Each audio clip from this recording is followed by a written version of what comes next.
back to the Money Advantage podcast. Good morning, Bruce. Good morning.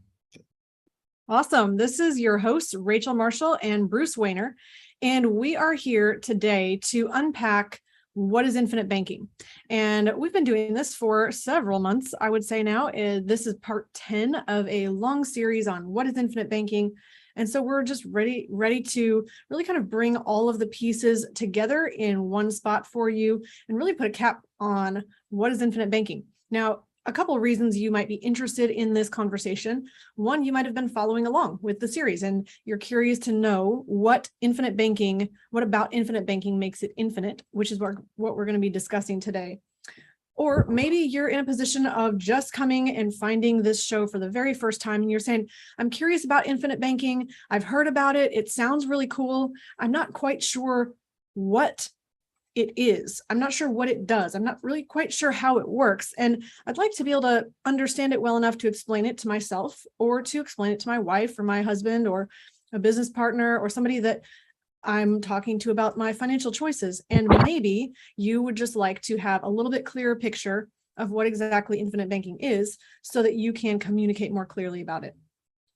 I'm a huge fan of knowing that if you can express something clearly, then you probably understand it pretty well. If you can't explain it very well, maybe you don't understand it as well as you'd like. So we are here to just deliver down-to-earth content that really helps you to be able to make decisions.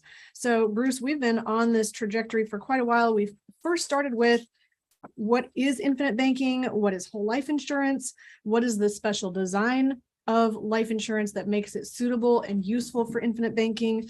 We've talked about what is cash value, what's a death benefit. We talked about what is a dividend, what is interest, what are policy loans, what's a mutual company, what can I do with dividends, what's the strategy of using specially designed life insurance, what is interest charged on a policy loan, what can I do with infinite banking, which is where we landed last time in this series. Actually, no, last time was what infinite banking is not. And today we're talking about what is infinite about infinite banking. I'd love to hear your thoughts before we really dive into this conversation today. Yeah.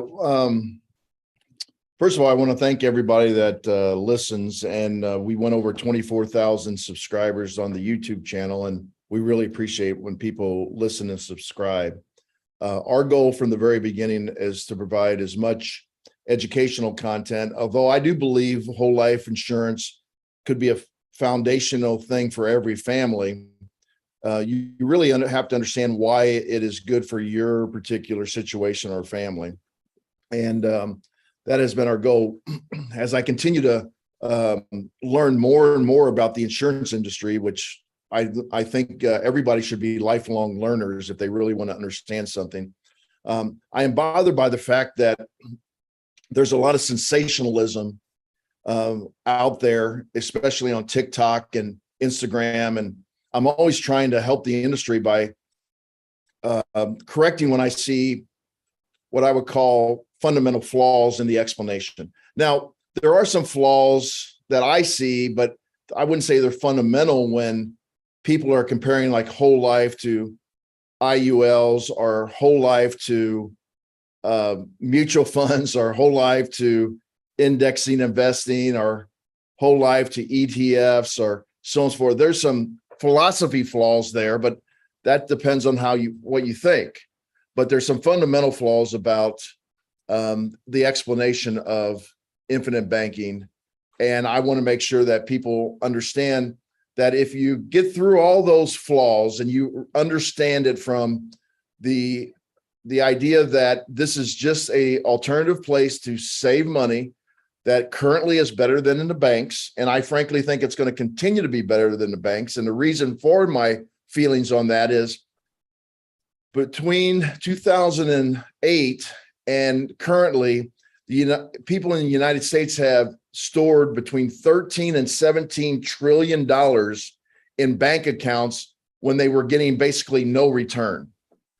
So if you think about it, as interest rates are going up, we're starting to see a little creep in banks that are actually going up with interest rates, but I don't think it's ever going to return to where it was previously because banks believe that they can always go to the Federal Reserve and get more money if they really need it.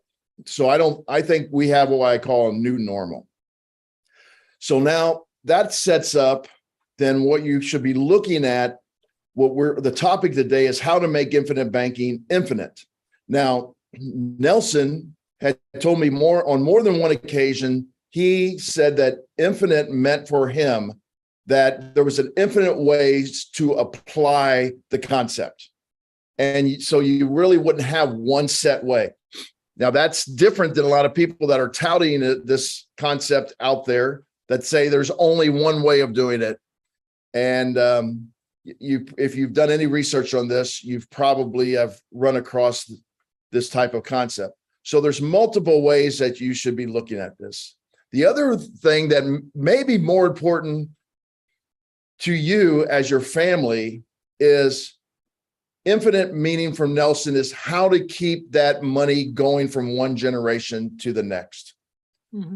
And understanding that and then teaching it to your children so that they can teach it to your grandchildren. And in some cases, you can teach it to your grandchildren is the way that you can make it infinite. However, Rachel, as we've pointed out on many occasions, and our friend James Nethery has pointed this out on a variety of occasions to me and on his show, is that the insurance agents are really rugged individualists. And so when you're a rugged individualist, what we mean by that is you don't have a team behind you.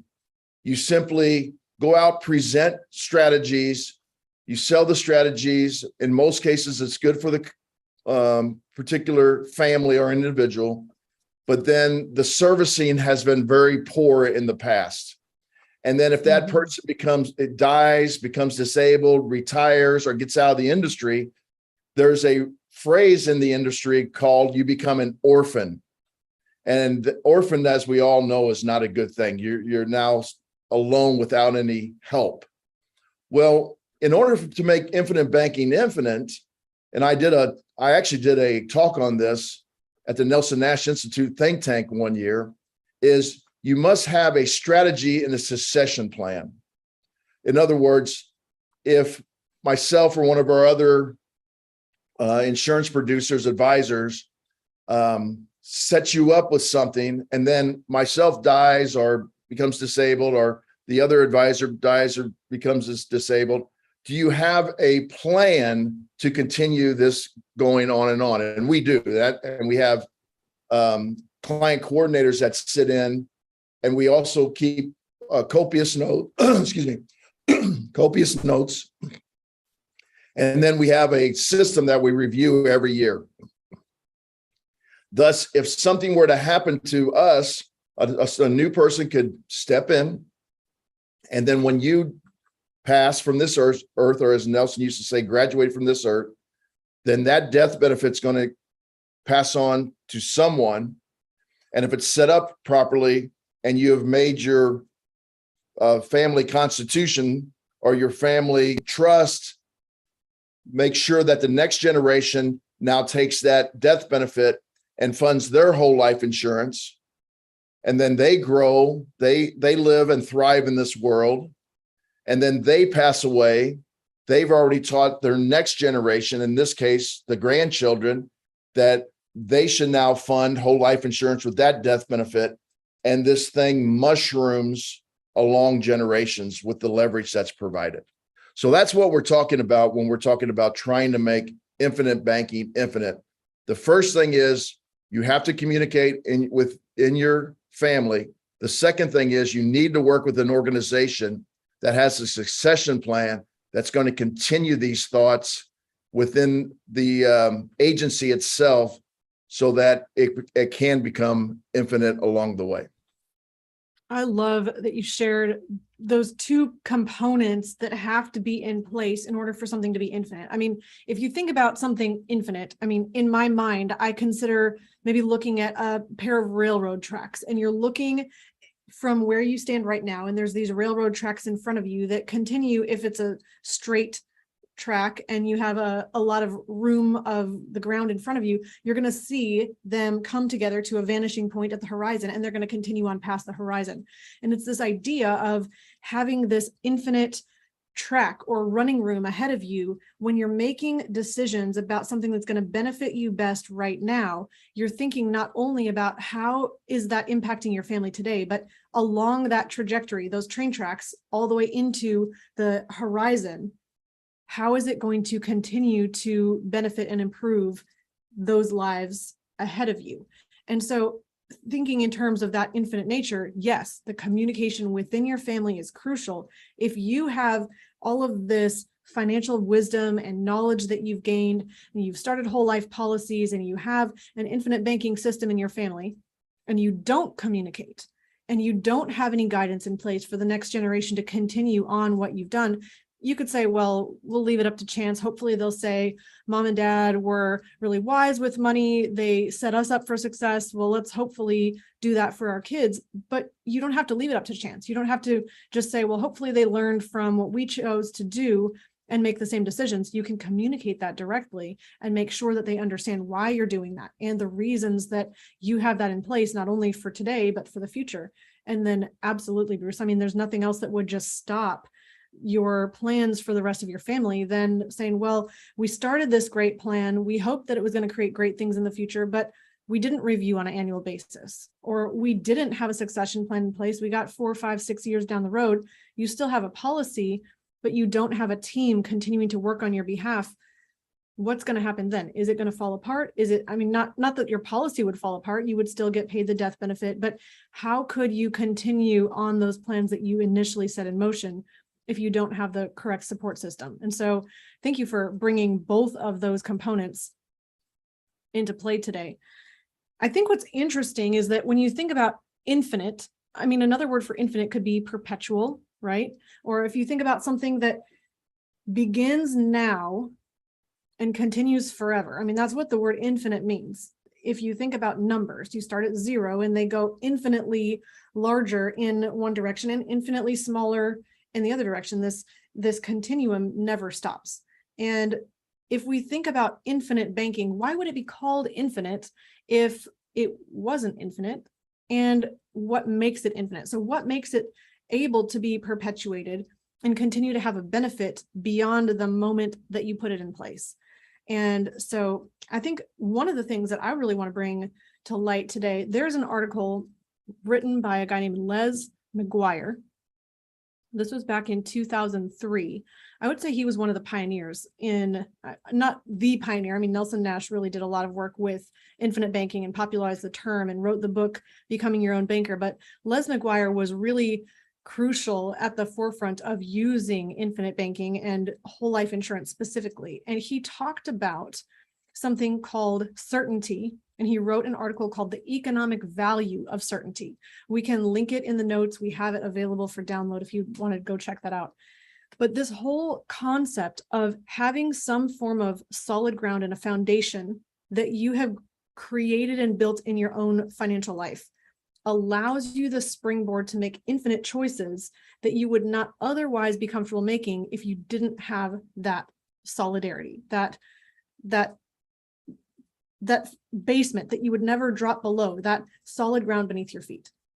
So he basically was talking about, if you have financial certainty in the form of whole life insurance, where we know that we have a cash value available to us, it's never going to drop in value, we're never going to not be able to access it, and you're never going to be in a position where it just is not there for you. You know that this storage tank of reserves, of cash storage in your life, in your business, your family, wherever you're storing that, is available to you. That gives you the protection and certainty of knowing that, well, because I have this capital, I can choose to do this investment or take this opportunity or take this different direction in my business, that if you didn't have that private bank, if you didn't have that store of a war chest, you might be a lot more hesitant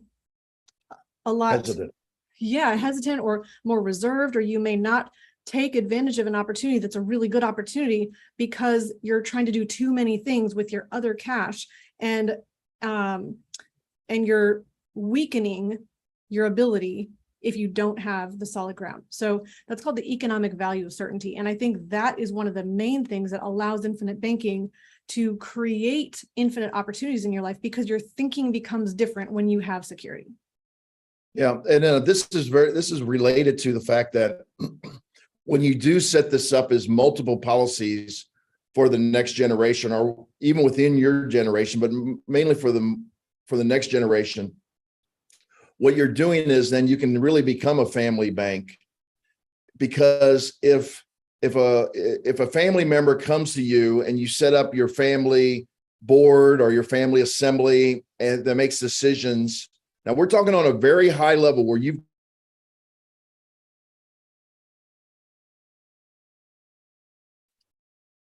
still there, Bruce?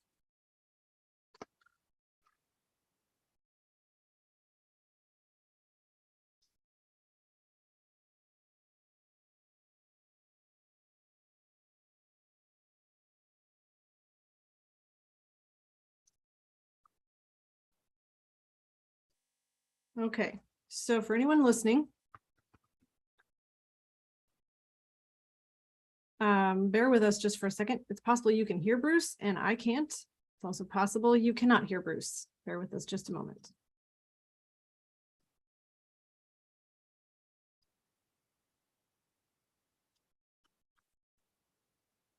Okay, he dropped out and I think he's going to come back in to the recording.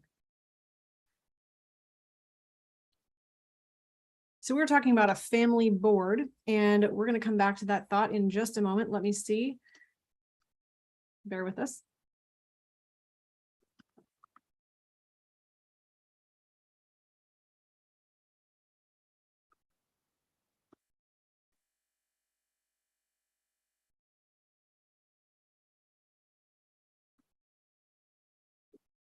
Okay, so we're going to continue on with that thought, and hopefully he'll be back with us in just one moment.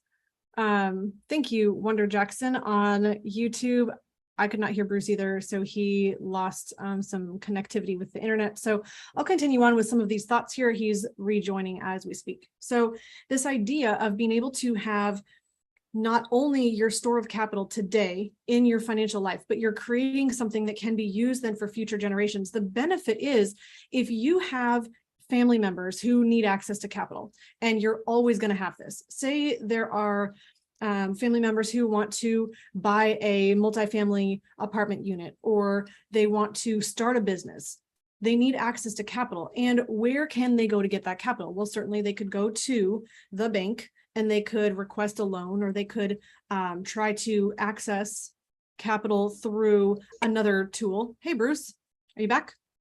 Well, yeah, I just decided to use my phone. We had a little internet problem here at the office. No problem. So Wonder Jackson on YouTube told us that they couldn't hear you, and I couldn't either. So I was continuing on some of your thoughts, but I'm not sure where you know that you left off. You had basically, I forgot the actual phrase, but you had just said you're talking about a family board and a bank and having a family bank. And I don't know if this is where you were going, but I was saying, if you have family members that are needing capital, they're wanting access to capital, where better can they access capital than if you have that within the family already? I was saying other options would be going out and getting a loan. Sure. I'm not sure if you're going that direction or somewhere else, but. Well, I was going that direction. And what happens in this situation, and I've actually done it with my own family, is you borrow against the family bank, which is the beneficiary. The beneficiaries are the trust. And if this person does borrow $200,000, $500,000, it has to be accepted by the family assembly, or whatever you want to call that, the family board. And then there's payback terms just like normal. But if it fails and that person cannot pay it back, what they know is that that particular individual also has a whole life policy, and the beneficiary is the trust. And so when they might not be able to pay it off during their lifetime, but they're able to pay it off upon their death. And it's set up in the trust language that an X amount will go to the family, but an X amount will also go to the immediate family, but an X amount will go to paying off the family bank in the trust. So this is a way that you can actually assure that, and what you were talking about, the economic value, is that you can help family members to take maybe more of a chance that they wouldn't take, and everybody knows they're going to get paid back. Mm-hmm. And so this is a way that we have many of our clients that are actually using this to lend money not only to themselves, but they're also lending it to family members to buy automobiles. And they then have a policy on the family members. And if they don't pay the automobile back, then they know that a portion of their death benefit upon death will be paid back. So the family bank not only becomes whole, but it actually grows. And I mean, just think about how you could use that as well for paying for college. Now, my personal opinion is that not everyone should automatically say, I have to go to college.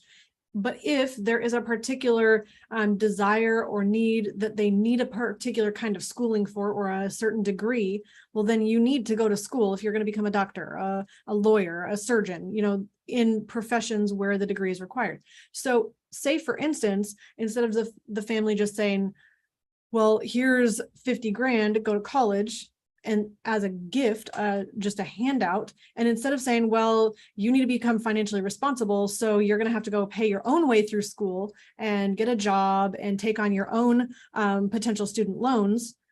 Instead, you could have the opportunity to say, well, we provide the funding for this degree from the family bank. If we see that you're applying yourself, you're not, you have a chosen degree that you're going towards, a major of a field of study. You're not just going to school for the party scene and taking 6 semesters to declare a major. You're in a position of having a goal, you know what you're going for, you're motivated, you're keeping your grades up, and you're in a position of saying, well, in those cases, we'll extend the loan. And we expect that you're going to have a field, a career at the end that's going to be able to pay back the loan within a certain time frame. Not, I went to a super prestigious school, I went to Harvard for a degree that I can't become employed in, or that's not going to pay me anything worth, or that's not going to pay me something that's going to be able to repay the loan. So you could think about using family banking as a way to continue to invest in the intellectual capital of the future members of the family, whether that be children or grandchildren or even further on, because you're having something that is a pool of capital available that they can borrow from and repay, which is going to replenish the whole family banking system for the next person to be able to use. And in that way, you're using capital to invest in the family. And the real wealth is in the family itself. And so you're not only growing the family money, you're growing the members of the family who are then going to be able to contribute back into what the family builds in terms of assets. And that's really creating this cycle of perpetual wealth that is going to continue to grow in each generation. Yeah, the final thing I wanted to say today is something I've mentioned in another podcast, but I think it really fits into today's topic of making infinite banking infinite. And it's the real life example of Nelson Nash that he actually lived. And I don't remember the exact number, but I know it was in the high 30s. I think it was 38. Nelson owned 38 policies. Now, they were not all on Nelson. What's that? I didn't realize it was that many. Yeah, well, you got to remember, Nelson had been around in the insurance industry for about 60 to 65 years. And a lot of the policies were very small.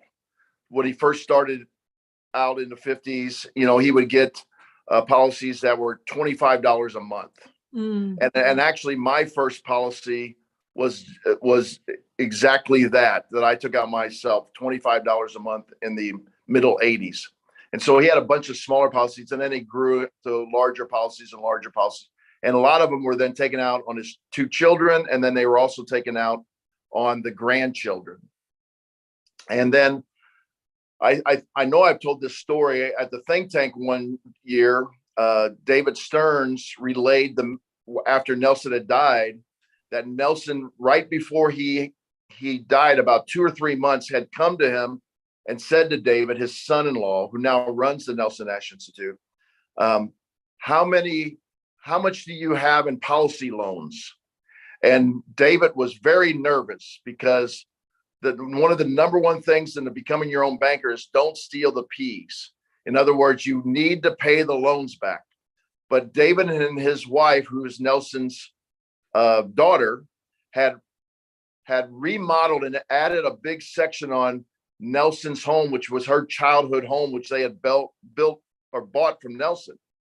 And they had $500,000 of loans out. And now Nelson's coming to him, the person who always says you got to pay the loans back. And he says to them, how much do you have in loans? And he said, I squeamishly said, well, we have $500,000 of loans in our family banking system. And Nelson's reply was, good, because I'm having several $1 million go down to the next generation of family bank, and you need someplace to store this money. And so this is an example of how the money has flown, a real life example. The money has flowed from Nelson's generation down to not only his next generation, but there were loans with the grandchildren too at that time. And they put it all out in a spreadsheet. And then, David and his wife, Nelson's daughter, are living it. They've taken out more policies on themselves and on their children. And this is how you make infinite banking infinite. It's so practical. It really is, because you're looking at a situation of saying, how do I benefit my own life today and my own life in the future? But how do I benefit my kids and my grandkids and their children?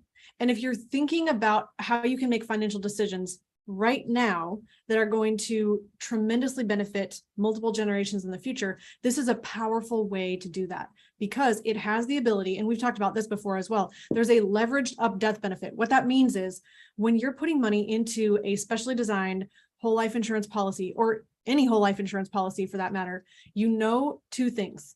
You know there's going to be a death benefit that pays out whenever you pass away. And secondly, you know that death benefit is going to be more than the dollars you paid in premiums.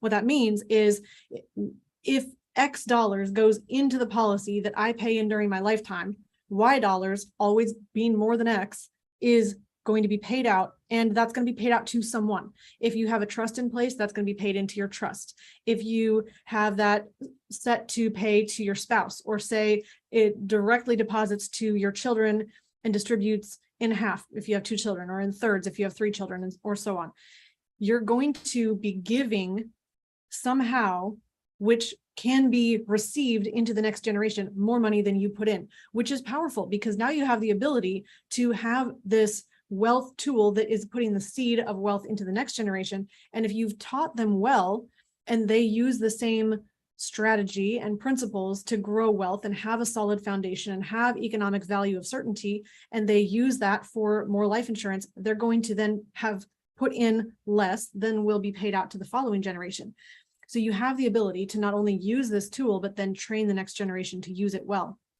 I'm going to bring up 2 other ideas as well. One is that it's also infinite because you have external returns. Now, this depends on what you put the money into, but just say, for instance, you pay dollars into the premium of life insurance, and then you're having interest and dividends cause growth of your cash value and your death benefit.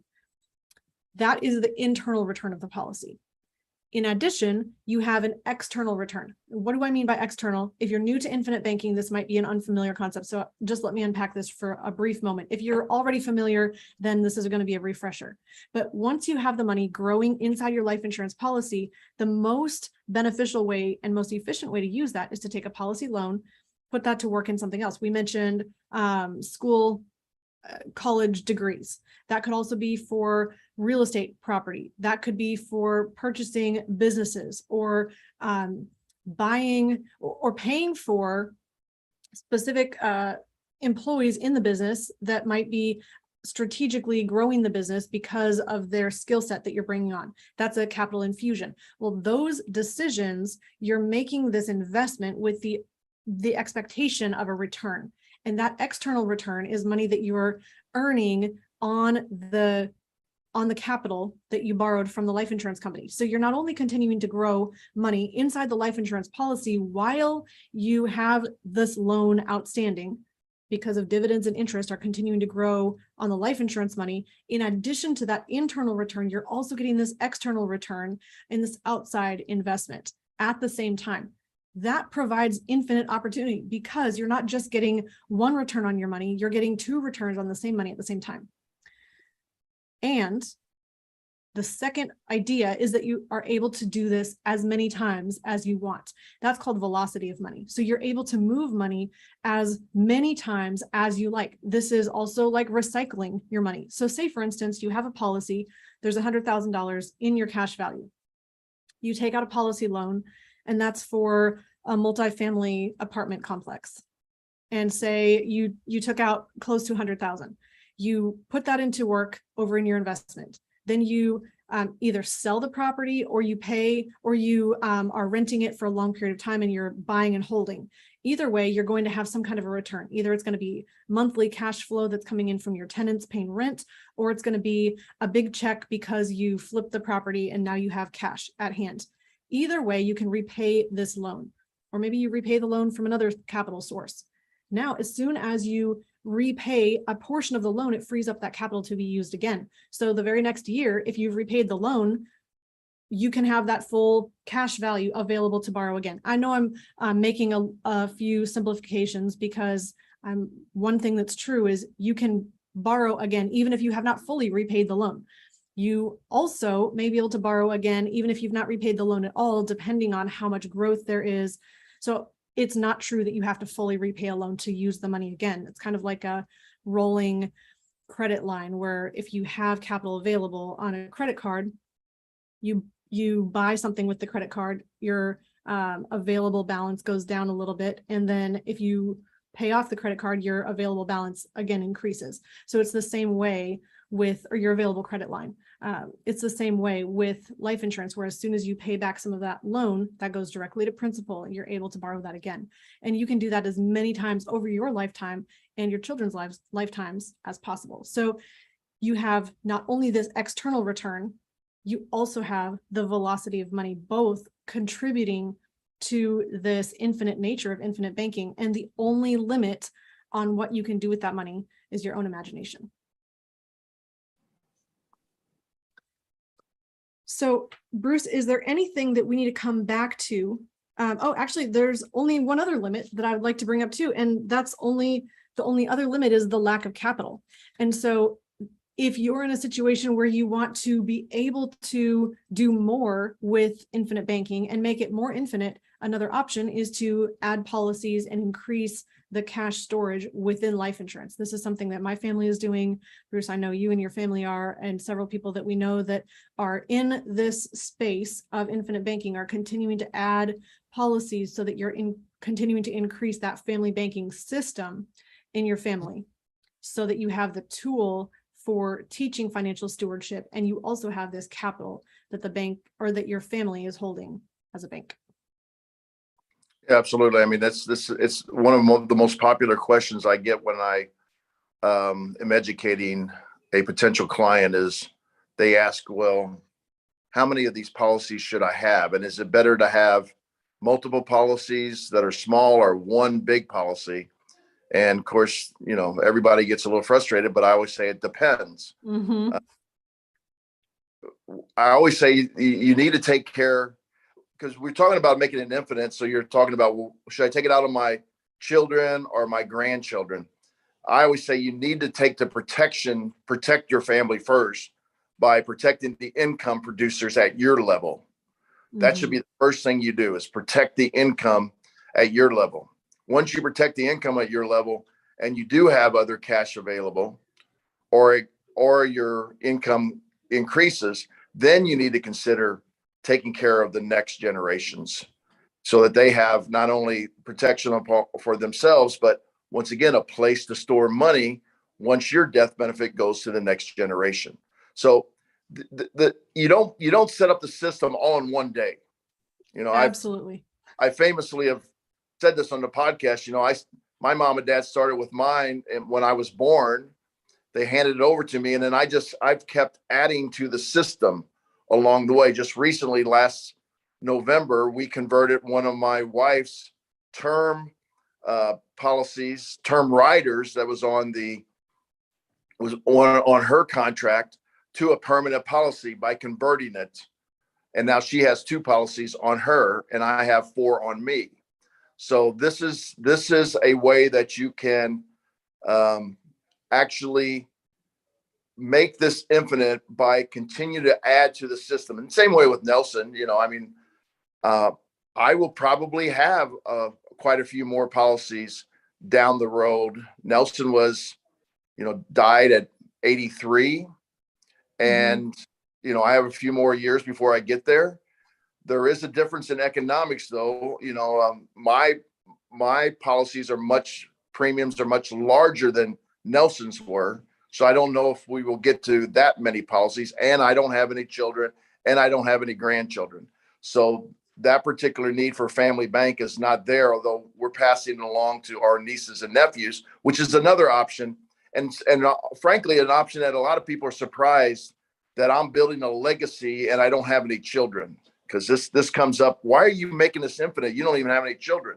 Well, because I do have a family, and I do have a family that I respect and I love, and so on and so forth. And so we're building it out from nieces and nephews, which is another possibility for people. I love that you're doing that. And I love that you shared that, because I think sometimes it can seem super limiting. Like, well, it goes to my kids. And if I don't have kids, that eliminates the need for creating a legacy or creating generational wealth. And you're saying, absolutely no, it does not eliminate that need, because you still are making the best choices that you possibly can in your lifetime that are going to benefit the people in your family that you love. And I love that you shared that, Bruce. I wish that I had that head start that you had at the beginning as well. Yeah. We have clients that are leaving large donations to their church. We have clients that are leaving large donations to the Humane Society. We have clients that are leaving large donations to the Covenant House, which is a place for runaway kids. So, it's not just leaving a legacy for your family. You can also leave a legacy behind that other organizations can enjoy for literally however long they can keep it together. We've actually presented different churches and 501c3 charitable organizations where they could actually take the money that they get from these and take out policies on key members, key donors in that situation. So they can show an insurable interest, because if you're giving somebody like the Covenant House $10,000 a year and suddenly you die and that $10,000 that stops coming in, well, the organization could say, hey, we're going to take some of our endowment and take a life insurance policy out on that person, so that when they die, that money then can continue to come in every year through the death benefit in a trust. So there's a variety of ways. See how infinite banking, there's infinite ways of doing this. Well, and it's just so profound that you can have an impact much greater than you might imagine when you provide financial capital in an infinite way, or when you think about using money to create an infinite impact. And so it's just very exciting that you have so much capability in your lifetime. And many people don't think about these options, which is why it's our job to make sure that you're aware of them. Wonder Jackson, thank you for your comments. She just said, wow, I'm seeing the picture here. So I hope that you're a lady. I think that you are.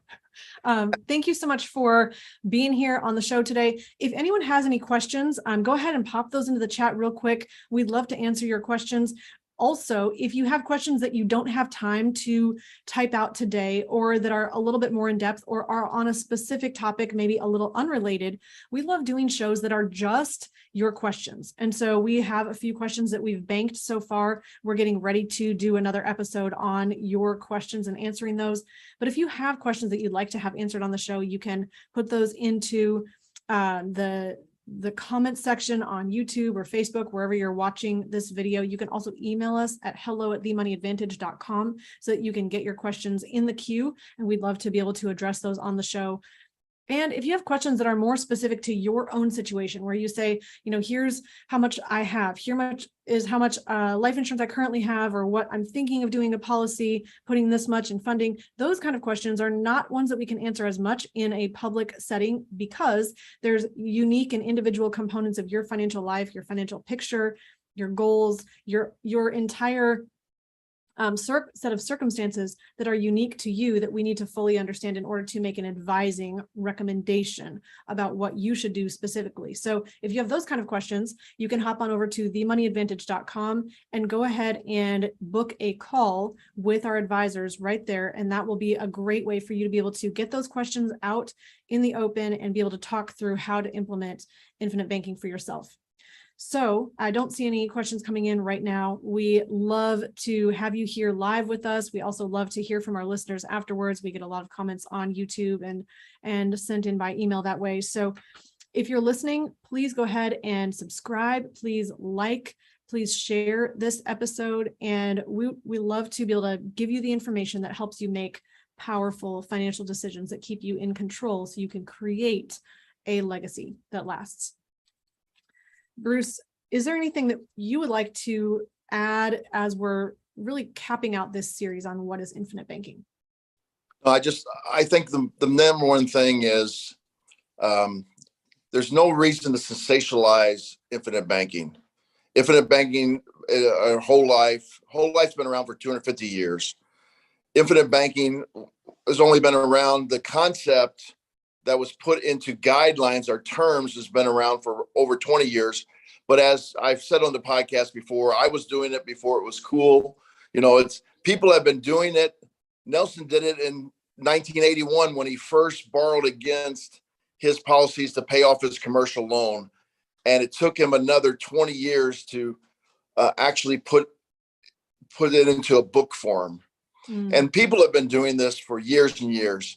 It's, even if they didn't have a moniker to call it infinite banking, it's nothing that should be surprising to people. It's an alternative place to store money that, when set up properly, it works much like a bank. Although it's not a bank, it works much like a bank. And the great thing about it is you don't interrupt the compounding. You borrow against, just like you do with a lot of other things. Nelson uses a CD in his book. We've talked about how you borrow against your home on a lot of occasions to use it for a lot of different things.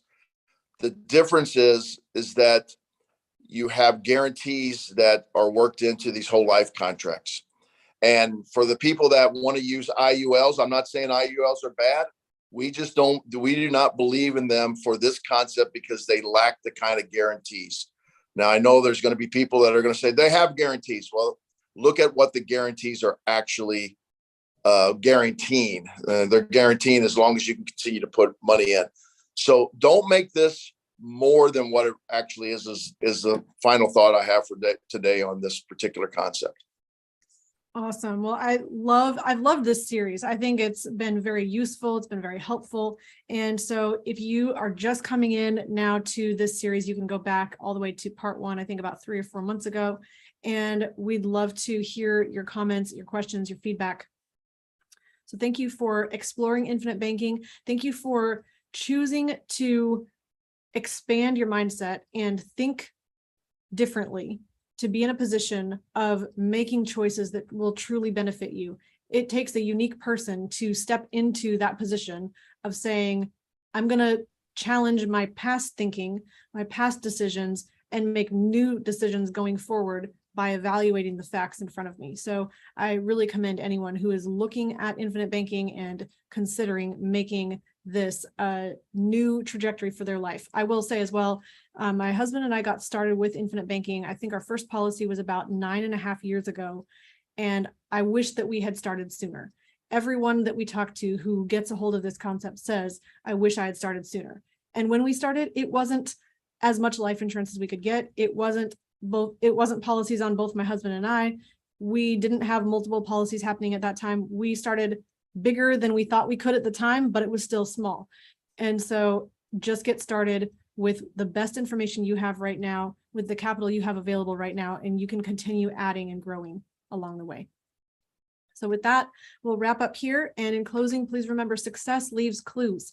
So model the successful few, not the crowd, and build a life and business you love.